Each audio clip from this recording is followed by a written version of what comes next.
Hello and welcome. I'm Asuma Katauka and you're watching the World Report on NewsX World. Let's take a look at some of the headlines of this hour. Israeli Prime Minister Benjamin Netanyahu says that any deal between the United States and Iran must involve the removal of all enriched uranium from Iran, as well as Tehran's ability to enrich more. His comments come as Iran's Foreign Minister Abbas Araghchi heads to Switzerland for the second round of renewed nuclear talks. U.S. President Donald Trump said Board of Peace member states will announce at an upcoming meeting on Thursday a pledge of more than $5 billion for reconstruction and humanitarian efforts in Gaza.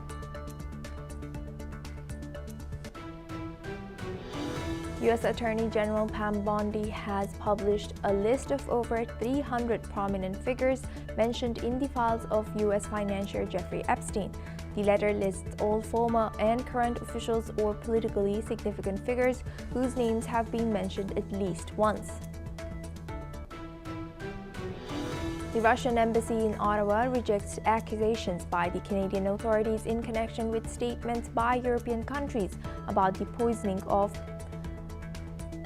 Russian blogger Alexei Navalny, who was listed as a terrorist and extremist in Russia.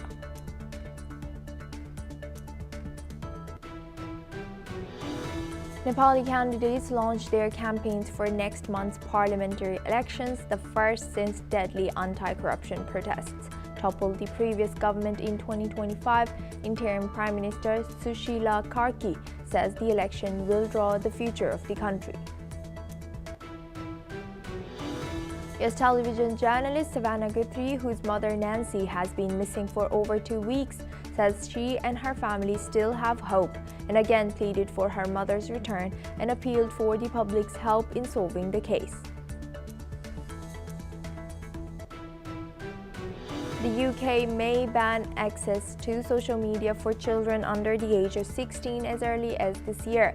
According to reports, the ban could be implemented as early as this summer once consultations on this issue have been completed. A global artificial intelligence summit kicks off in New Delhi with big issues from job disruption to child safety. India's Prime Minister Narendra Modi will afternoon inaugurate the 5-day AI Impact Summit, which aims to declare a shared roadmap for global AI governance and collaboration. Now for this hour, we start with Middle East. Israeli Prime Minister Benjamin Netanyahu has expressed skepticism regarding any potential US-Iran deal, insisting that any agreement must go beyond halting Iran's enrichment process and include the dismantling of Iran's nuclear infrastructure. He has emphasized that enriched material must leave Iran and the equipment enabling enrichment must be dismantled. Meanwhile, Netanyahu has discussed Israel's ongoing efforts to complete the destruction of Gaza's tunnels, with 150 kilometers already dismantled. Furthermore, Netanyahu proposed that U.S. military and Israel be phased out over the next decade, transitioning from financial assistance to partnership with the goal of reducing the current $3.8 billion annual aid by 2038. I will not hide from you that I expressed my skepticism of any deal with Iran because, frankly, Iran is reliable on one thing: they lie and they cheat. But I said that if a deal is to be reached, it should have several components that we believe are important not only for the security of Israel, but for the security of the world. There shall be no enrichment capability, not stopping the enrichment process, but dismantle the equipment and the infrastructure that allows you to enrich in the first place. We dismantled about 150 kilometers of 500 kilometers of tunnels. We have to complete the job. That means also that you can't hide weapons labs or other facilities that they use to rearm themselves, regroup and reform, which they're trying to do. We're giving the president's plan a chance. so we can afford to phase out the financial component of the military aid that we're receiving. And I propose a 10-year drawdown to zero. Now, in the 3 years that remain in the present memorandum of understanding, in another 7 years, draw down to zero.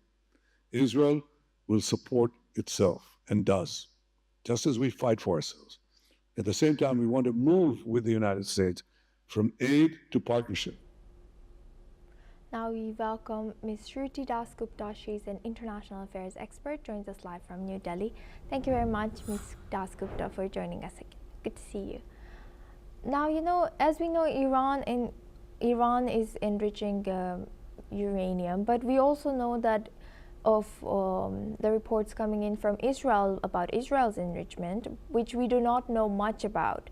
So how do you think that is motivating, or what is Israel's role in Iran pursuing nuclear enrichment? What is Iran's motive when it comes to countering Israel? Good morning, Asuma. Israel is nuclear armed, we know that. What is the value of the number of nuclear weapons it holds? We do not know any of those numbers. We can only presume to be somewhere close to about 90 to 100 nuclear weapons. But it has special circumstances. Since its very inception, it has faced an extreme pushback since 1948. Imagine having a legacy of 75 odd years of just fighting your way just to survive, and in the land from which you originally migrated from. So no matter which historian takes back whatever, it is at least until 2000 BCE, we know that there were people of the legacy of Judaism or in the Middle East. So when they go back to that land, no matter how it was claimed, the colonial policies, imperial policies were never fair to the people of the land. It wasn't fair to the locals and the tribals there, but it's not something that you can continue to resist against in the form that Israel has faced. So that question, so Israel having nuclear weapons is a form of self-defense for them, because it deters a whole lot of Arabic nations from actually going all out against them, and it's only having to deal with non-state actors. Iran is the only nation that actually actively repels the existence of Israel, not just verbally but militarily also, and has done so for many decades now. Now, beyond that, Iran's nuclear program is stalled, if I might say so. With the B-2 bombing, the facilities in Nantes and all the other places were damaged, if not destroyed. And the damage would have been significant enough, but I do know that there was activity reported of repairs happening there. So those equipments are very sensitive, and if there was a repair happening to the structure of the region of that plant, that means that equipment is probably not functional as of now. So the conversation on nuclear related to Iran is about the material that they've already enriched, which IAEA has no eyes on and is unable to track. Beyond that, I know that the Iranian state actors, officials and ministers are talking about trying to use their nuclear position to trade off for better economic fallouts. They want to partner with USA, like many other Middle Eastern nations, in terms of energy. Now, this is where we've been talking about the Iran problem is that USA, although the petrodollar deal is off, wants to control how the crude oil is bought and sold in the world, and Iran is probably willing to give them that now in exchange for being able to keep its nuclear facilities alive, because the consortium of power is not probably something which is which they had hoped for is not going to come to fruition. So that is not happening. So they want to continue doing their nuclear thing, want to promise that they would stay away from highly enriched uranium, but these promises were made earlier also in 2015 under JCPOA, but those promises were breached. And so there is a trust deficit between USA, the other world powers, Israel and Iran. Now, what they're hoping is to pull off trade deals, oil deals, and defense deals, because the floundering US economy and its multi-trillion-dollar debt is something that can be used to hook US power to their interests, and Iran is trying to do exactly that with the deals right now. So Israel, as you've heard from President Netanyahu's words, that they would want to decouple one from a US military, because they realize that the days where unconditional support was offered to them are probably not going to stay for long. That is reflected in the way the policies, politics, as well as people of USA have reacted to Israel and its attempts to curb Hamas in Gaza. The reports that are coming out now through media, various media sources, have shown that how there was bias in reporting, incorrect reporting, probably influenced reporting from many places, and so that has shifted the world view towards a very pro-Hamas state, which was never acceptable, should have never been acceptable. So they've found themselves to be all alone in their war for existence, and so they've decided that instead of being on aid, which was mostly spent on buying US military equipment, they want to take the next 3 years of the deal that was there and add 7 more and try and go to a zero dependence on America. They're not calling it a zero dependence as such. They're calling it that moving towards a partnership, which means that they do not want to anger the current US politicians. They just want to showcase it that, okay, we want to be more dependent on ourselves, we're more self-dependent. What India calls as Atmanirbhar is what they're trying to project in the name of decoupling from US military sources, which they have found to be reluctant to their cause just for popularity within their own borders. So this is a bigger problem that they are facing, Israel, and Iran is trying their very best to hook into what is available, what are the soft corners of USA. Thank you very much, Ms. Dasgupta, for sharing that. Please stay with us as we stay on this news.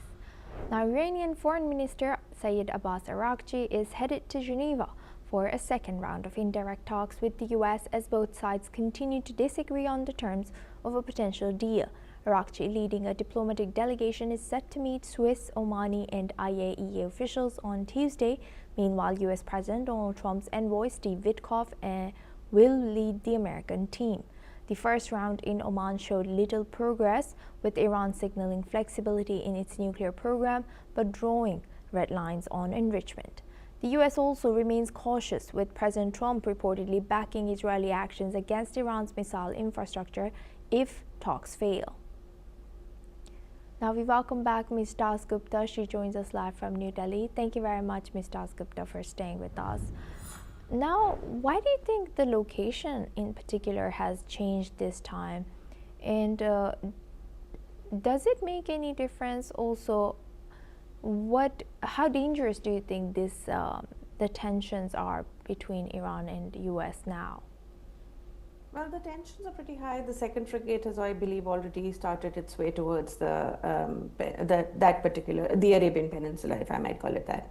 And so they know they're building pressure. I have stated earlier also on your show that every day that Armada stands there trying to show as a show of might and intent to Iran, it costs millions and millions of dollars to USA without ever having to fight a war with Iran. So it is already very expensive.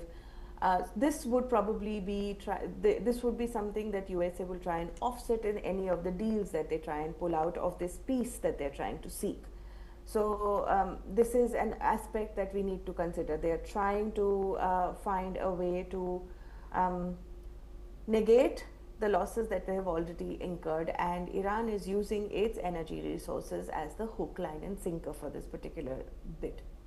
Beyond that, the ballistic missile conversation we've already had. The latest missile test was about 3,000 kilometers, correct me if I'm wrong, and that puts Israel in a very, very hot spot. In the 12-day war, we saw that the Iron Dome was easily pierceable by the equipment that Iran has developed.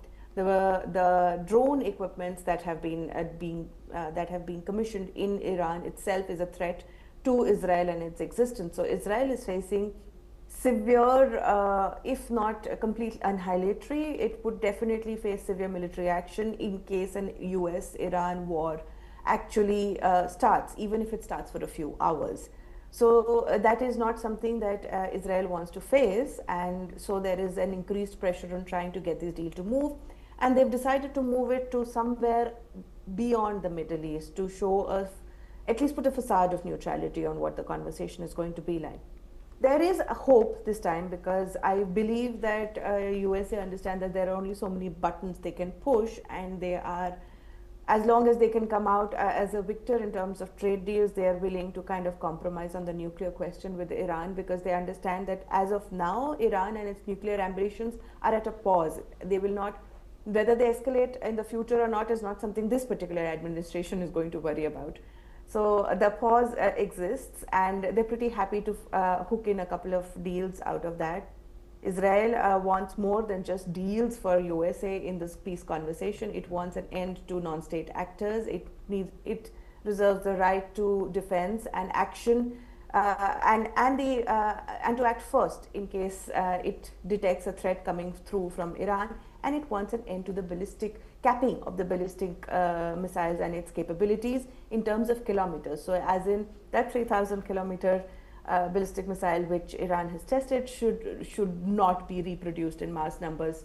So these are things that Israel is looking for. I'm not sure they'll get all of them. That means tensions in Middle East are going to stay, if not peak. Hopefully, the USA will find a decent trade deal to graciously bow out of actually having an all-out war with Iran, and Iran gets to have a few, if not all, of its economic sanctions lifted, and there is some sort of normalcy in that particular relation.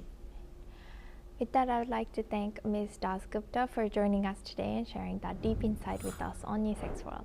Thank you very much. Now we move on to US. The US Department of Justice has released a list of approximately 300 prominent individuals, including politicians, business leaders, and celebrities linked to convicted sex offender Jeffrey Epstein.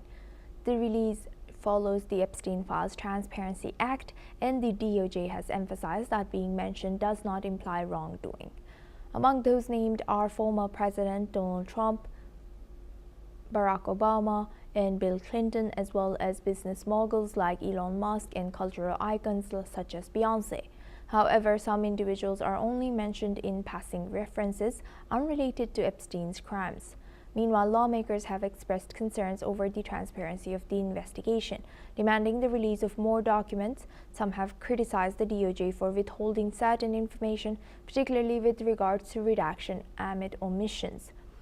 As this case continues to unfold, pressure mounts on the DOJ to provide further clarity, especially regarding the extent of the involvement of the figures mentioned. Further updates are expected as lawmakers and victims' advocates continue to scrutinize the findings. Now we welcome Mr. Matthew Adam. He's an American journalist and author, joins us live from Washington, D.C. Thank you very much, Mr. Adam, for joining us again. Good to see you. Hi. Hi.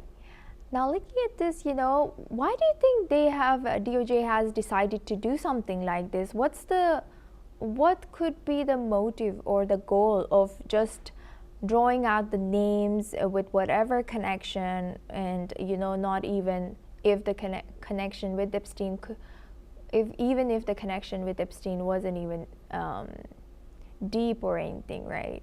Or close relationship. Right. They've just released these names. Why so?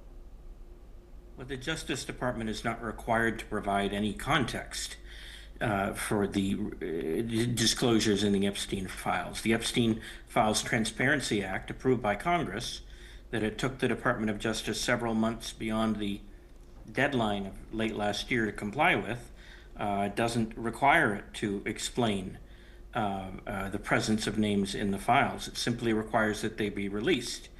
And so this is the problem with raw police files and raw, intelligence files, is often they contain information that's irrelevant or that mentions people who are completely innocent or have dubious connections. For example, I noticed in the list of the 300 famous people that Attorney General Pam Bondi cited in her letter, Marilyn Monroe, who's been dead since 1962 or 1963, when Jeffrey Epstein was like 9 or 10 years old, is mentioned in the Epstein files. What possible connection could she have to Jeffrey Epstein? The point is she was mentioned in the files, so it has to be disclosed. So is the great rock and roll star, Elvis Presley, who died in the mid-1970s. So it's not clear what connection he had. There's a whole bunch of congressmen on both sides of the aisle. Former Congresswoman Marjorie Taylor Greene of Georgia, who resigned from Congress a month ago, is mentioned. So is a Democrat from Washington, Pramila Jayapal. And other Democratic politicians, such as former U.S. Attorney General Eric Holder, is mentioned, and former Trump advisor Rudy Giuliani, who was the mayor of New York City during 9/11, is mentioned. The Department of Justice doesn't have to justify releasing the names. It simply is required by the federal law, the Epstein Files Transparency Act, to release them.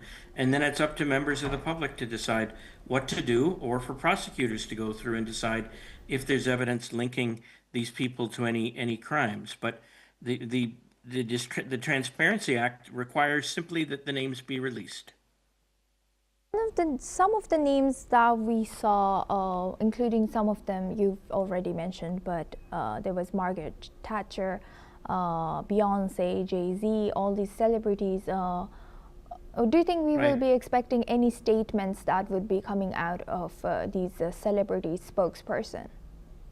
Probably not, unless they feel they feel public pressure to say something. Mick Jagger, the British rock star of the Rolling Stone of the band the Rolling Stones, he's mentioned. Is he going to feel any obligation to explain his relationship?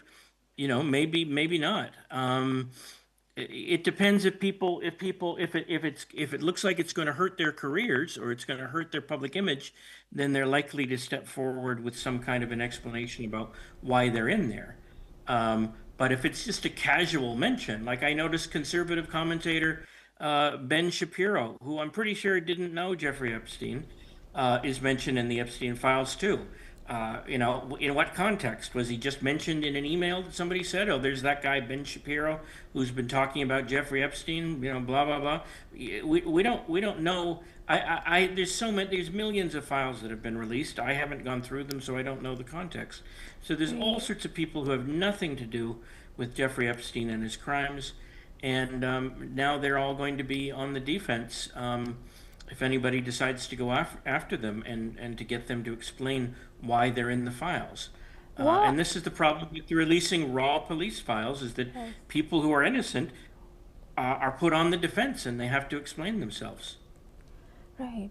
So why exactly, we would never know, but what's the long-term and short-term effects of this, raw police files being released without explanation to the normal people? Yeah.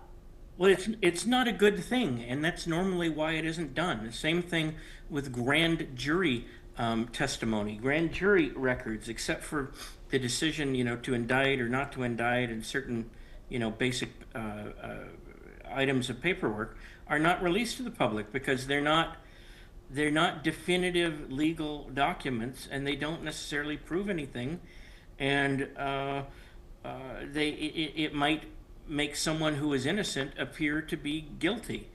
And so this is the danger with releasing these raw, investigative files to the public. But this is what the public demanded. People people kept hearing about Jeffrey Epstein and what a terrible sex trafficker he was. And the government was seemingly stonewalling requests for information about him. So there was a great public groundswell, and last fall of 2025, the Congress gave in to that pressure and passed a law finally saying that the files had to be disclosed so that people could see for themselves what the government is doing. Whether these files will answer more questions than they create in the end has yet to be seen. Yes, indeed. We will be eyeing that. With that, I'd like to thank Mr. Radam for joining us and sharing that insight. Thank you very much. Now we move on to India. India has stormed into the next round of the T20 World Cup after a commanding 61-run victory over arch-rivals Pakistan on Sunday. The much-awaited showdown had been in doubt until just days ago, but once play got underway, India left no room for uncertainty. Batting first, Surya Kumar Yadav's side posted a competitive 175 for 7, powered by a brilliant knock from Ishan Kishan, who top scored with 77. His innings set the tone after a flying start at the top of the order.